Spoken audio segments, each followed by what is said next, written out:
අයිබෝවන් අපි අද සාකච්ඡා කරන්න බලාපොරොත්තු වෙන්නේ හවුල් ව්‍යාපාර පුනරීක්ෂණ අභ්‍යාසාංක 9ට අදාළ පිළිතුරු.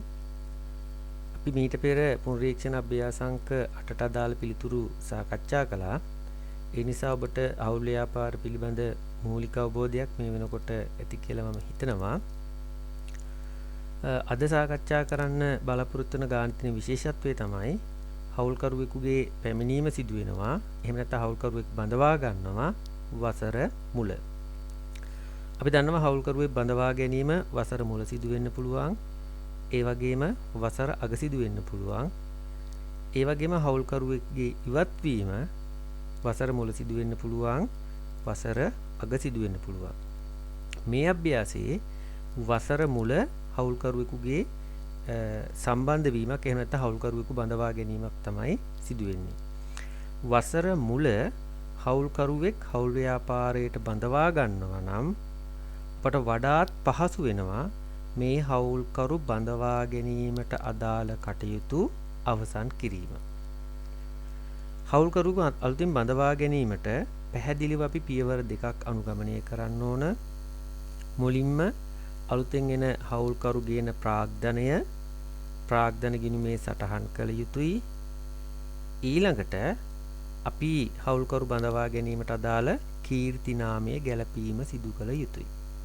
එහෙමනම් ඔබ විසින් මතක තබා ගත යුතුයි හවුල්කරුවෙකු බඳවා ගැනීමේදී ඔහු විසින් රැගෙන එන ප්‍රාග්ධන ගිණුමේ සටහන් කළ යුතුයි. ඒ වගේම හවුල්කරු බඳවා ගන්නා දිනට කීර්ති නාමය ඇස්තමේන්තු කරලා එහෙම නැත්නම් අපිට ඒක ඇස්තමේන්තු කරලා දෙනවා. ඒක ප්‍රාග්ධන ගිණුම තුලින් ගැලපීම සිදු කළ යුතුයි. මේ හවුල්කරුවෙක් වසර මුල බඳවා ගත්තත් වසර අග බඳවා ගත්තත් මේ කාර්යයන් ඒ විදිහටම ඉටු කළ යුතුයි. ඔහුගේන ප්‍රාග්ධන ගිණුමේ සටහන් කරන්න ඕන. අපිට කීර්ති නාමය දීලා තියෙනවා නම් ඒ කීර්ති නාමයට අදාළ ගැලපිලි ප්‍රාග්ධන ගිණුම තුලින් ගැලපීම් කළ යුතුයි. දැන් මේ අභ්‍යාසයේ හවුල්කරුවෙක් වසර මුල පැමිණීම තමයි සිදු වෙන්නේ. මම මුලින්ම ඔබට පැහැදිලි කරන්නම් කොහොමද මේ හවුල්කරු වසර මුල බඳවා ගැනීම සිදු කරන්නේ කියලා. ගානේ අපි බැලුවොත් අමිල හා අකලංක විසින් පවත්වාගෙන හවුල් ව්‍යාපාරයේ පැවිදි කොන්දේසි පහත පරිදි වේ. මුලින්ම අපට අභ්‍යාසයේ දීලා තියෙන නව හවුල්කරු පැමිණීමට පෙර පැරණි හවුල්කරුවන් විසින් පවත්වාගෙන ගියපු හවුල් ගිවිසුමේ කොන්දේසි. ප්‍රාග්ධනය මත 5% පොලියක් ගෙවීමට සෑම හවුල්කරුවෙකුටම වර්ෂයකට 1,20,000 බැගින් හවුල් වෙතන ගෙවීමට ලාභාලාභ අනුපාතය 2:1 අනුපාතයට බෙදා ගැනීමට. ඊළඟට අපිට දීලා තියෙනවා 2019 4/1 දින අජිත් හවුල්කරුවෙකු ලෙස හවුල් ව්‍යාපාරයට ඇතුළත් කර ගැනීමෙන් පසු පහත කොන්දේසි වලට සියලු හවුල්කරුවන් එකඟ විය. එතකොට අලුතෙන් මේ හවුල් ව්‍යාපාරයට වසර මුල සම්බන්ධ වෙනවා අජිත් සම්බන්ධ වුණාට පස්සේ නව හවුල් ගිවිසුමේ ඇතුළත් කරගත්තු කරුණු මෙන්න මේ ආකාරයට ඉදිරිපත් කරලා තියෙනවා. ප්‍රාග්ධන ශේෂය මත 10% පොලියක් ගෙවීමට. ඒතර ඔබට මතක ඇති පරණ ගිවිසුමේ තිබ්බේ ප්‍රාග්ධන 5% පොලිය අනුපාතයක්. නව ගිවිසුමේ තියෙන්නේ ප්‍රාග්ධන ශේෂය මත 10%ක පොලිය අනුපාතයක්. සෑම හවුල්කරුවෙකුටම මාසකට රුපියල් 10,000 බැගින් හවුල් වෙතන ගෙවීමටත් ලාභාලාභ සමසම බෙදා ගැනීමටත් කීර්ති නාමය ලක්ෂ 6කට අගය කිරීමටත් ඒ සම්බන්ධ සීලු ගැලපීම් ප්‍රාග්ධන ගිණුම තුලින් ගැලපීමට. ඒතකොට ඔබට පැහැදිලිත අභ්‍යාසයේ දිහා බැලුවහම මොනවද පැරණි ගිවිසුමේ තිබ්බේ මොනවද නව ගිවිසුමේ තිබ්බේ කියන එක. මුලින්ම මම නව හවුල්කරු බඳවා ගැනීමට අදාළ කටයුතු කොහොමද කරන්න කියලා ඔබට පැහැදිලි කරන්නම්.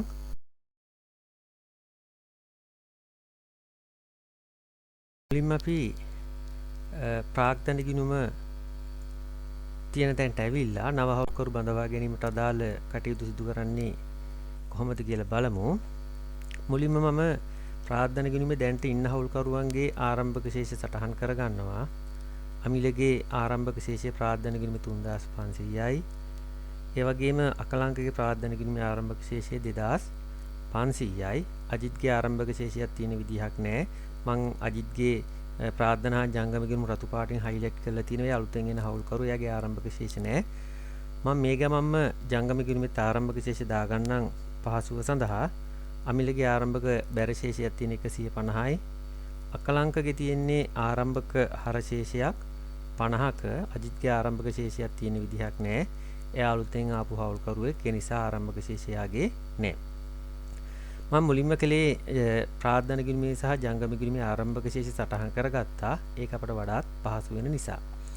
මම කලිනුත් සඳහන් කළා හවුල්කරුවෙකු බඳවා ගැනීමේදී ඔහු විසින් රැගෙන මුදල අපි ප්‍රාර්ථන ගිණුමේ සටහන් කරන්න ඕන. මුදල් හෝ වෙනත් වත්කම් ගේනවා නම් අපි ඒ ගේන ප්‍රාර්ථන ගිණුමේ සටහන් කරනවා. අජිත් හවුල්කරුවෙකු ලෙස සම්බන්ධ වීමේදී එයා ප්‍රාර්ථනයේ වශයෙන් ගෙනහැලා තියෙනවා 1500ක්. ඒක ශේෂ පිරික්සුමේ දකින්න පුළුවන්. මම සටහන් කරගන්නවා මුදල් කියලා 1500ක්. මම කිව්ව නව හවුල්කරුවෙකු බඳවා ගැනීමේදී අපි කාරණා දෙකක් ඉටු කළ යුතුයි. මුලින්ම එයා ගෙන ප්‍රාර්ථන ගිණුම සටහන් කරන්න ඕන. ඊළඟට හවුල් ව්‍යාපාරයේ කීර්තිනාමය අපට ඇස්තමේන්තු කරලා දීලා තියෙනවා නම් ඒ කීර්තිනාමයට අදාළ ගැළපීම් ප්‍රාර්ථන ගිණුමේ සිදු කළ යුතුයි.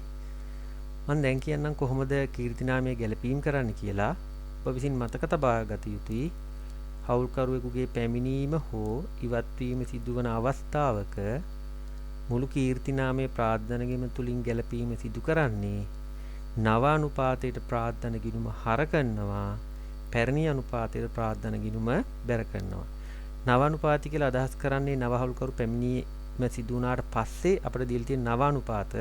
ඔබට මතක ඇති නව ගිවිසුමේ තිබ්බ නව අනුපාතය අමිල අකලාංක හා අජිත් අතර සමසමව කියලා. එහෙමනම් මං නව අනුපාතයට ප්‍රාර්ථන ගිණුම හර කරනවා කීර්ති නාමය කියලා. එතකොට අපිට ගානේ එස්ටිමේට් කරලා දීලා තියෙනවා කීර්ති නාමයේ ලක්ෂ 6ක්. ඒ ලක්ෂය සමසමව අපි ප්‍රාර්ථන ගිණුමට හර කළොත් එක්කිනෙකුට 200 200 200 හර වෙනවා. මම නැවත මතක් කරන්නම් හවුල්කරුවෙකු බඳවා ගැනීමේදී මුලින්ම ඔහු විසින් ගෙන ප්‍රාර්ථන ගිණුම සටහන් කරගත යුතුයි. ඊළඟට කීර්තිනාමය එස්ටිමේට් කරලා දීලා තියෙනවා නම් කීර්තිනාමයේ ප්‍රාර්ථන ගිණුම තුල ගැළපීම් කළ යුතුයි.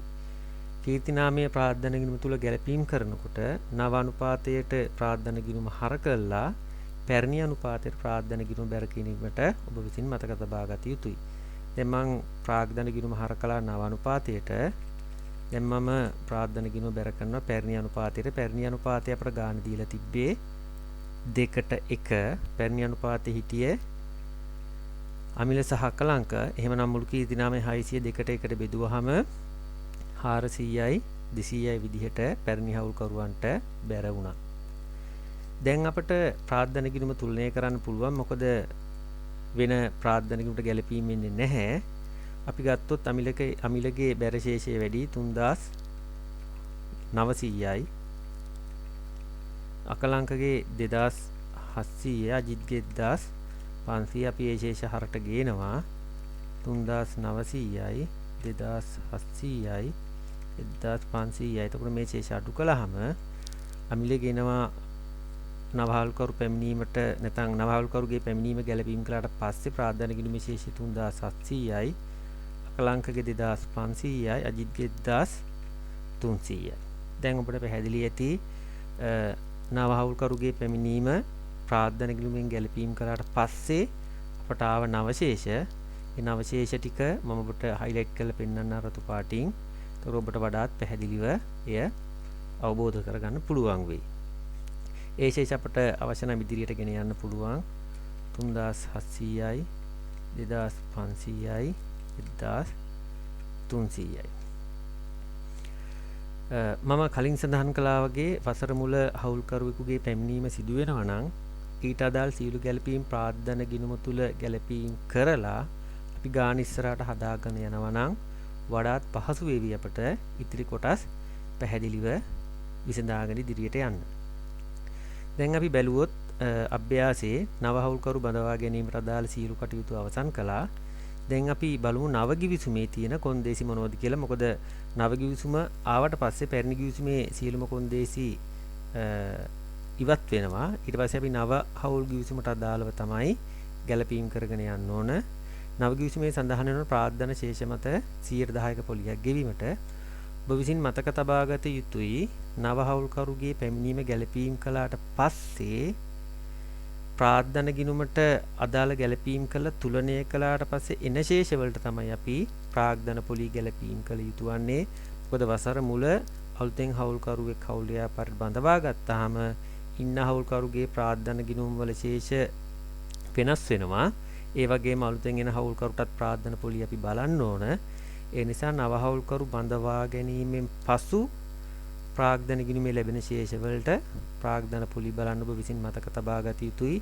ඒ කියන්නේ 3700යි 2500යි 2300යි කියන ශේෂ වලට. අපිට කියනවා ප්‍රාග්ධනයට 10%ක පොලියක් දෙන්න කියලා.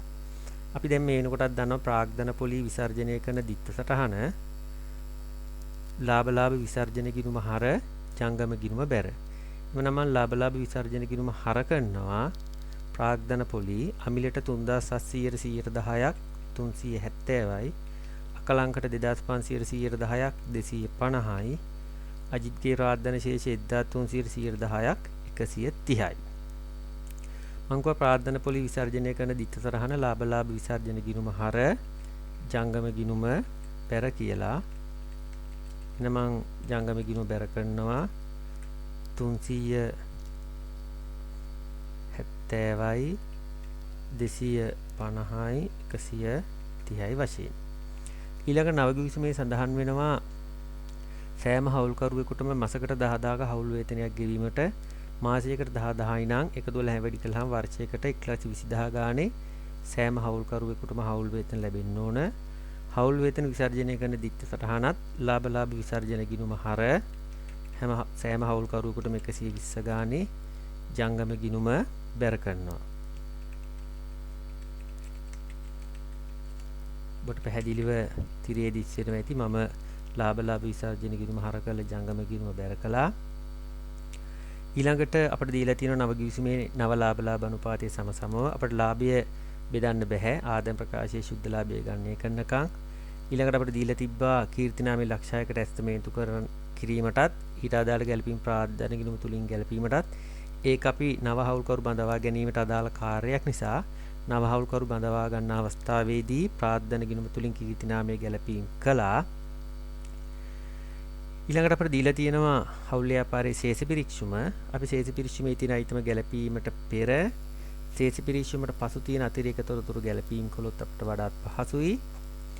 පළවෙනි අතිරේක තොරතුරේ තියෙනවා 2020 3.31 දිනට ඒ කියන්නේ අවසන් තොගය ලක්ෂ 5ක් ලෙසත් අවසන් තොගයේ පිරිවැය ලක්ෂ 5ක් වන අතර එම තොගය තුල ඇතුළත් 50000ක තොගයක් හානි වී ඇති අතර ඒ සඳහා 10000ක වියදමක් දරා 35000කට විකිණීමට අපේක්ෂා කෙරේ. මෙතනදී ඔබට පිරිවැය හා ශුද්ධ උපලබ්ධයගේ පැහැදිලිව දීලා නැහැ.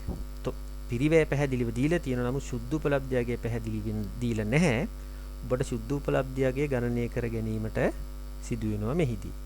නමුත් අපි දන්නවා විකුණු පිරිවැය ගණනය කරන්න පැහැදිලිව අවශ්‍ය වෙන්නේ අවසන් තොගයේ පිරිවැය. ඒ නිසා මම අවසන් තොගයේ පිරිවැය සටහන් කරගන්නවා 500යි. ඒක විකුණු පිරිවැය ගණනය කරන්න අවශ්‍ය වෙන නිසා. ඊළඟට අපි තොගයේ පිරිවැය හෝ ශුද්ධ උපලබ්ධියගෙන් වඩා අඩු වගේ තමයි මූලිකත්වයේ දක්වන්න ඕන. අපිට පිරිවැය දීලා තියෙනවා ලක්ෂ 5ක් විදිහට. නමුත් ශුද්ධ උපලබ්ධියගේ දීලා නැහැ. ශුද්ධ උපලබ්ධියගේ ගණනය කර ගැනීමට අදාළ තොරතුරු දීලා තියෙනවා. අපිට කියනවා මේ 50000 මේ ලක්ෂ 5ක තොගය තුල ඇතුළත් 50000ක තොගයක් හානි වෙලාලු. මේ හානි වෙච්ච තොගය 10000ක වියදමක් දරලා විවෘත වෙළඳ පොලේ 35000කට විකිණීමට අපේක්ෂා කරේ. 10000ක වියදමක් දරලා 35000කට විකිණීමට අපේක්ෂා කරනවා නම්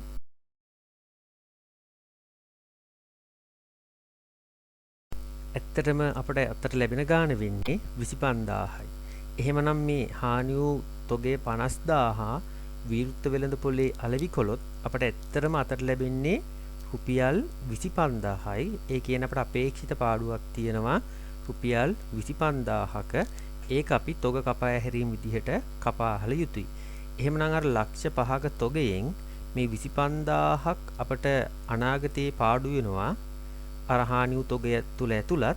ඒ නිසා ලක්ෂ 5න් අපි 25000ක් අඩු කළාම ශුද්ධ උපලබ්ධිය ගැලවෙනවා 475000ක්. ඒක තමයි අපි මූල්‍ය තත්වයේ අවසන් තොගය විදිහට ඇතුළත් කරන්නේ. මොකද පිරිවැය හෝ ශුද්ධ උපලබ්ධිය නගයන්ගෙන් වඩා අඩු වගේ තමයි මූලිකත්වයේ සඳහන් කරන්න ඕන.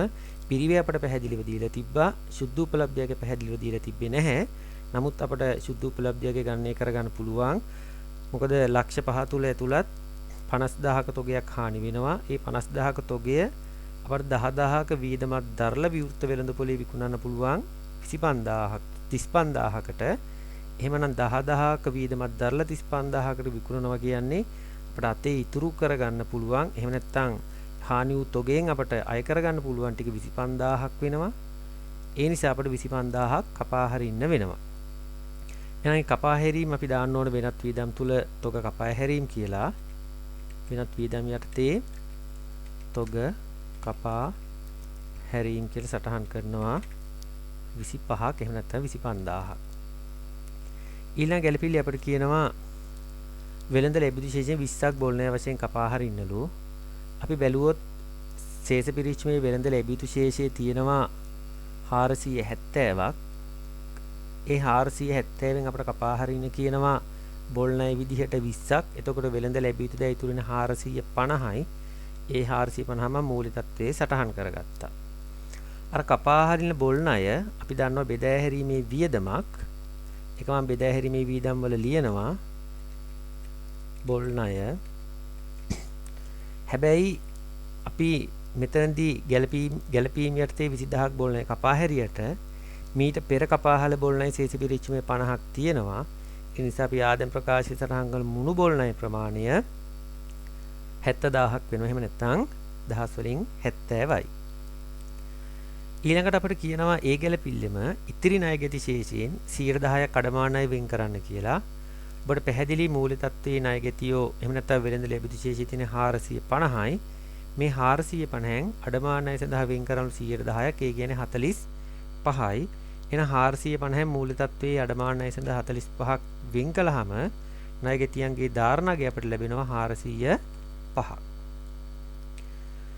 අපි එහෙමනම් වසර අවසාන අඩමාන ණය වෙන් කිරීම වසර අවසාන වෙළඳ ලැබුදු ශේෂයෙන් 10%ක් ගත්ත 45ක් විදිහට වෙළඳ ලැබුදු ශේෂයෙන් ඒ අඩමාන ණය වෙන් කිරීම අඩු කළාම ධාරණාගේ 405ක් ආවා.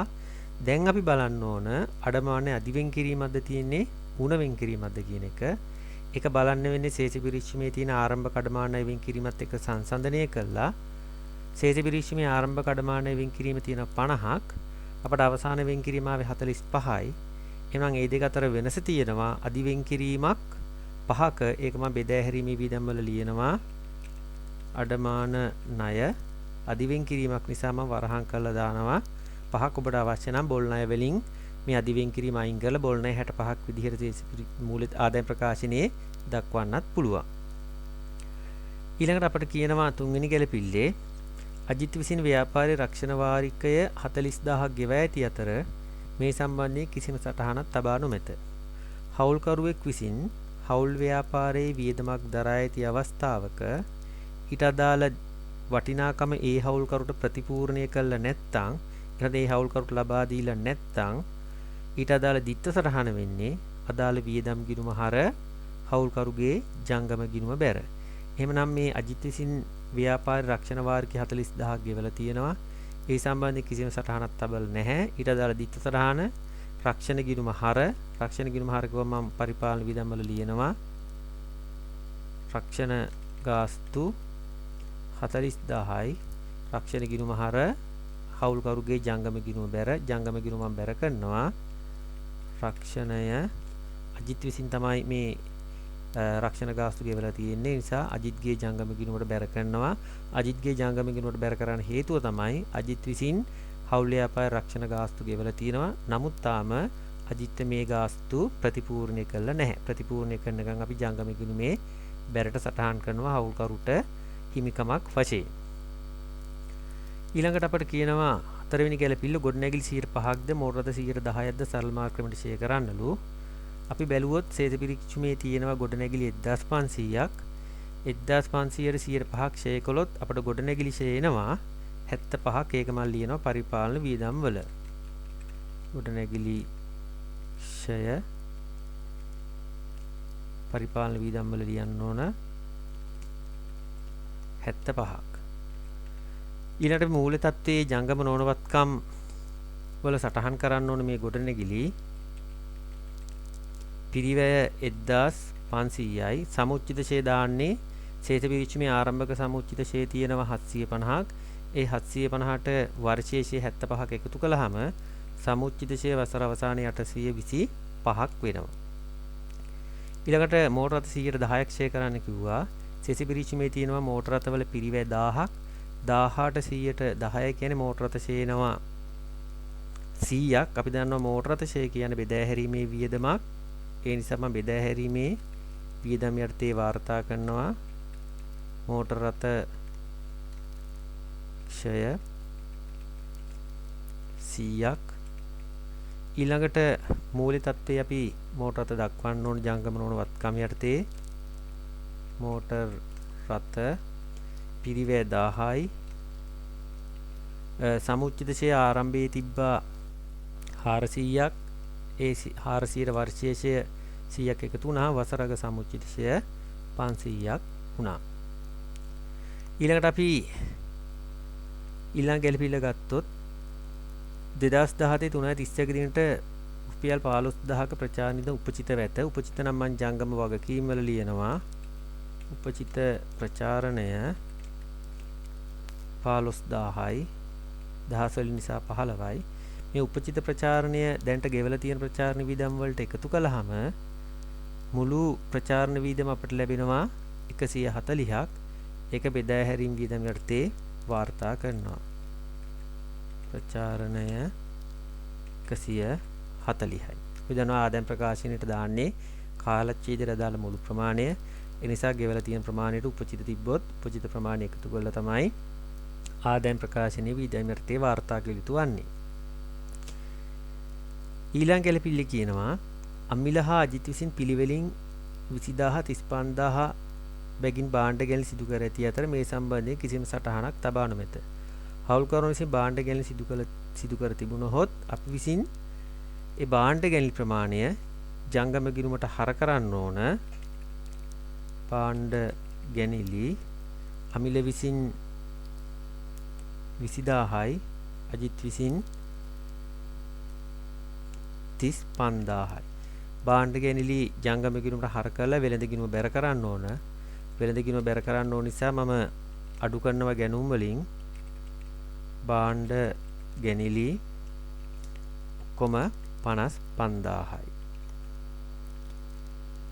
ඊළඟට අතිරේක තොරතුරු සියල්ලම අවසන් වුණාට පස්සේ අපි ශේෂ පිරික්ෂමේ නොගත්තු අයිටම එකින් එක ගමු. මුලින්ම තියෙනවා ශේෂ පිරික්ෂමේ ගැනුම් 6200යි. ඒක අපට ආදායම් ප්‍රකාශනයේ විකුණුම් පිරිවෙ හොයන්න ඕන. ඊළඟට විකුණුම් දීලා තියෙනවා. ඒකත් ආදායම් ප්‍රකාශනයේ 11800යි.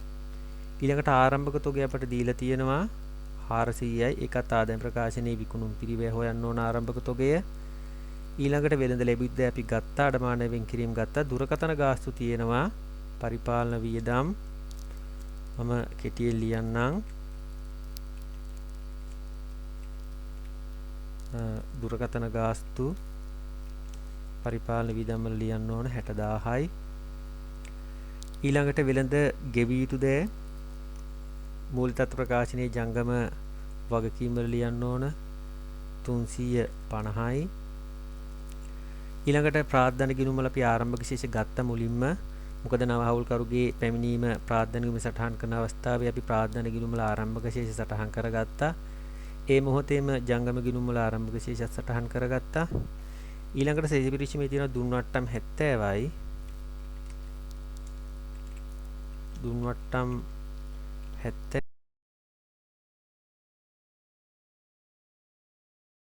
70යි. ලදවට්ටම් වෙනත් ආදායම්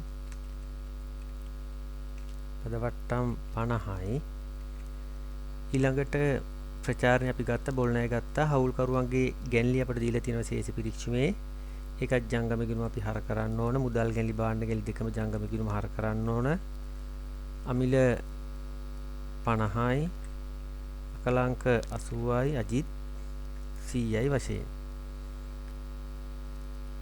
ඊළඟට අපට දීලා තියෙනවා ඉඩම් 8000යි ජංගම නොනවත්කම් වල අපි ලියා ගන්න ඕන ඉඩම් 8000යි. පිරිවේ අපි දානවා 8000යි. ෂෙයා කරන්නේ නැහැ. ඒ නිසා ධාරණගයත් 8000යි. ඊළඟට අපි ගොඩනැගිලි ගත්තා, මෝටර රථ ගත්තා, ගොඩනැගිලි වල ආරම්භක සේවයෙන් කිරීම ගත්තා, මෝටර රථ වල ආරම්භක සේවයෙන් කිරීම ගත්තා.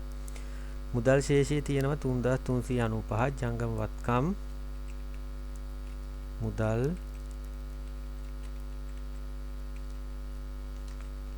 3395යි. ඊළඟට අපිට දීලා තියෙනවා ණය ගිණුම අමිලගේ ඒක ජංගම නොවන වගකීම් අමිලගේ තියෙනවා 500ක්.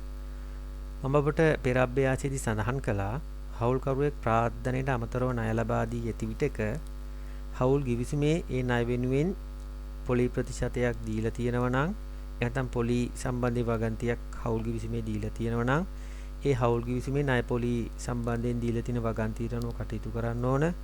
ණය පොලි සම්බන්ධයෙන් හවුල් ගිවිසුමේ වගන්තියක් දීලා නොමැති අවස්ථාවක 1890 හවුල් ව්‍යාපාර ආඥා පනතේ 24 වන වගන්තියට අනුව 5% පොලියක් අපි විසින් ගණනය කළ යුතුයි. එහෙමනම් මේ 500ට 100ට 5ක් ණය පොලි එනවා 25ක්.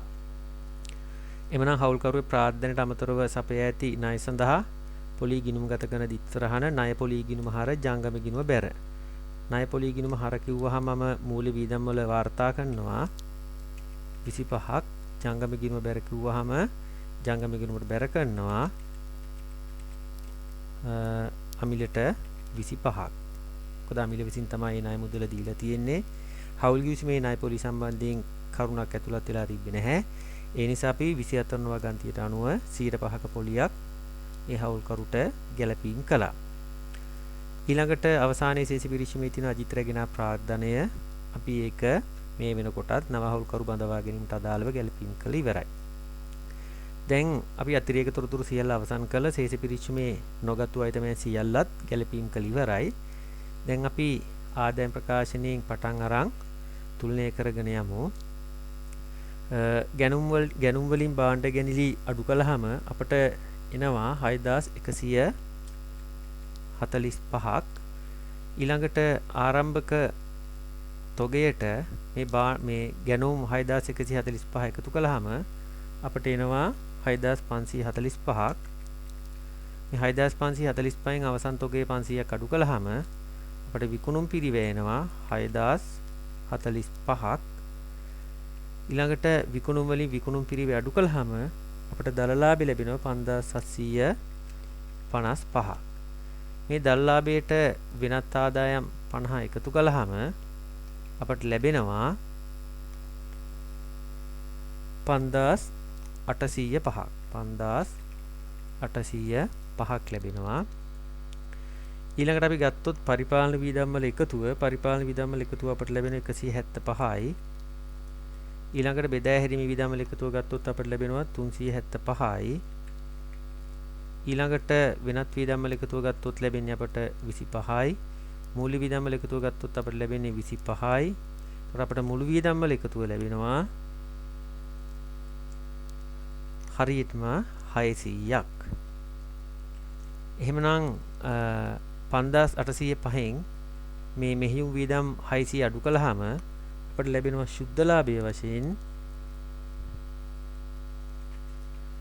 5205ක් ලැබෙනවා ශුද්ධ ලාභය වශයෙන්.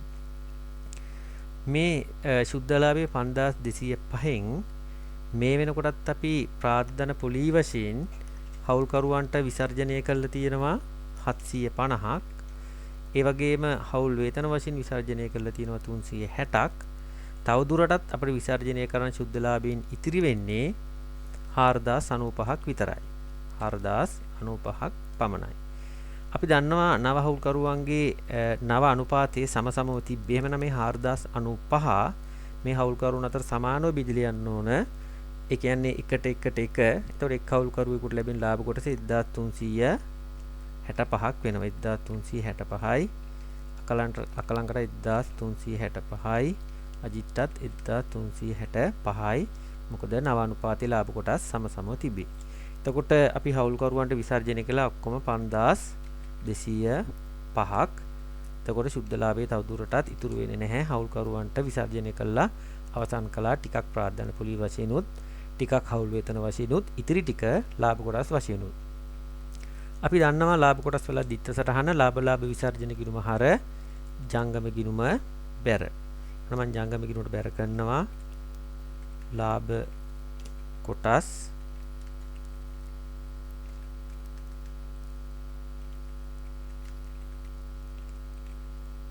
1365යි 1365යි 1365යි වශයෙන් ලාභ කොටස් ජංගම ගිණුමේ සටහන් කළාට පස්සේ මම ජංගම ගිණුම තුලනය කරනවා. හවුල්කරුවන් තුන් දෙනාගේම ජංගම ගිණුමේ බැර පැත්ත වැඩි. ඒ නිසා බැර පැත්ත මම එකතු කරනවා. අපට අමිලක ලැබෙනවා ජංගම ගිණුම බැර පැත්ත එකතුව 2030ක්. 2030ක් අකලංකකයේ අපට ලැබෙනවා 1735ක්. ඊළඟට අපට අජිත්ගේ ලැබෙන බැර ශේෂයන්ගේ එකතුව 1655ක්. බැර ශේෂයන් අපි ජංගම ගිණුමේ හර පැත්තට ගේනවා 2030යි 1735යි 1655යි. ඊළඟට අපට හර පැත්තේ අමිලගේ අඩු කරන්න ඕන 70ක්. 70ක් අඩු කළාම අපිට ලැබෙනවා 1960ක්. ඉතිරි ශේෂයේ ජංගම ගිණුමේ අකලංකයේ අපිට ලැබෙනවා ඉතිරි ශේෂය 1605ක්. අජිත්ගේ ලැබෙනවා අපිට ජංගම ගිණුමේ අවසාන ශේෂය 1520ක්. මෙන්න මේ ජංගම ගිණුමේ ආපු අවසාන ශේෂ අපි මූල්‍ය තත්ත්ව ප්‍රකාශනයේ හිමිකම යටතේ දැක්විය යුතුයි ආපු ශේෂ. අමිලගේ ජංගම ගිණුමේ ආපු ශේෂය 1960යි. අකලංකගේ ජංගම ගිණුමේ ආපු ශේෂය 1605යි. අජිත්ගේ ජංගම ගිණුමේ ආපු ශේෂය 1520යි. මේ වෙනකොට ප්‍රාර්ථන ගිණුමෙත් අපට ශේෂ ඇවිල්ලා තියෙනවා. මොකද අපි ප්‍රාර්ථන ගිණුම මුලින්ම තුලනය කළා 3700යි 2500යි 1300යි. දැන් අපිට මූලික තත්ත්ව ප්‍රකාශනය තුලනය කරගෙන යන්න පුළුවන්. පිරිවැය එකතුව ජංගම නොවන වත්කම් වල 10500යි. සමුච්චිත ෂය අපිට එනවා එකතුව 1325යි. ධාරණගේ එකතුව ගන්න කලින් අපිට ගොඩනැගිලි මෝටර රථවල ධාරණගයන් ටික ගණනය කරගෙන ඉන්න වෙනවා. අපිට ලැබෙනවා ගොඩනැගිලි වල 675යි. මෝටර රථවල 500යි. එතකොට අපිට ධාරණගයන්ගේ මුළු එකතුව ලැබෙනවා 9175ක්. එතකොට ජංගම වත්කම් වල එකතුව අපට ලැබෙනවා ජංගම වත්කම් වල එකතුව අපට ලැබෙනවා 4275ක්. එතකොට අපට මුළු වත්කම් වල එකතුව ගන්න පුළුවන් 13450යි. ඊට අපි හිමිකම හා මුළු වකීම් වලට එමු. ප්‍රාර්ථන ගිණුම් වල එකතුව අපට එනවා 7500ක්. ඊළඟට ජංගම ගිණුම් වල එකතුව අපට එනවා 5085ක්. ජංගම නොවන වකීම් වල එකතුව 500යි. ජංගම වකීම් වල එකතුව අපට එනවා 365ක්. අපට මුළු එකතුව එතකොට ලැබෙනවා හිමිකම හා මුළු වකීම් වල 13450යි. මෙන්න මේ ආකාරයට අපට මූලික තත්ත්ව ප්‍රකාශනය තුලනය කරගන්න පුළුවන් වෙනවා. එහෙමනම් අපි ආයිත් දවසක හවුල් ව්‍යාපාර අභ්‍යාසයේ මුණ ගැසීමට බලාපොරොත්තු වෙමින් අදට සමු ගන්නවා. ඔබට සුබ දවසක්.